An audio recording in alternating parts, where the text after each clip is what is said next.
আজ রাত্রে যে মারা যাবে সে কি আর কোনোদিন সূর্য উঠতে দেখবে? আজ আজকের দিনে যে মারা গেল সে কি কোনোদিন সূর্য ডুবতে দেখবে?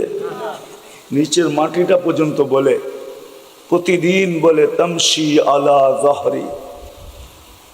মাটি বলে আমি মানি দুনিয়ার আধিপত্য আল্লাহ তোমাকে দিছে, মানি তুমি বিচরণকারী, বড় বিচরণ করো। হাঁটলে এক অবস্থা, হুন্ডায় উঠলে আরেক অবস্থা, ঠিক না? পিছনে কেউ থাকলে আরেক অবস্থা, ঠিক না?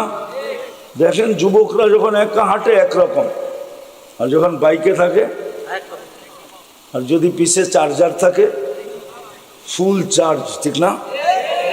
বাবুই ভিন্ন, ঠিক না?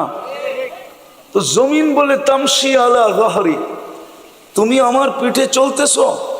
মাসিরু কাফি বতনি, অতি সত্তর তুমি আমার পেটে আসবে। ফাতারা মুআমালাতি, তারপর তুমি দেখবে আমার ব্যবহার, আমি তোমার সাথে কি ব্যবহার করি তুমি দেখবে। এই জন্যই তো বলছিলেন আল্লাহর রসুল মুহাম্মদুর রাসূলুল্লাহ সাল্লাল্লাহু আলাইহি ওয়াসাল্লাম আমাদেরকে বুঝাইতে চেষ্টা করছেন, লা তাহতাসিবুহু হুফরা, কবরকে গর্ত মনে করো না, যেটা একটা গর্ত। বলছে ইম্মা রাউযাতুম মিন রিয়াদিল জান্নাহ, হয়তো জান্নাতের বাগান হবে, ওয়া ইম্মা হুফরাতুম মিন হুফারিন নার, অথবা জাহান্নামের একটা গর্ত হবে।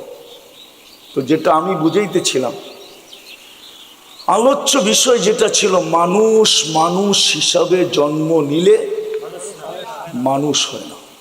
যদি হতো তাহলে এত প্রিয় পাত্রকে, এত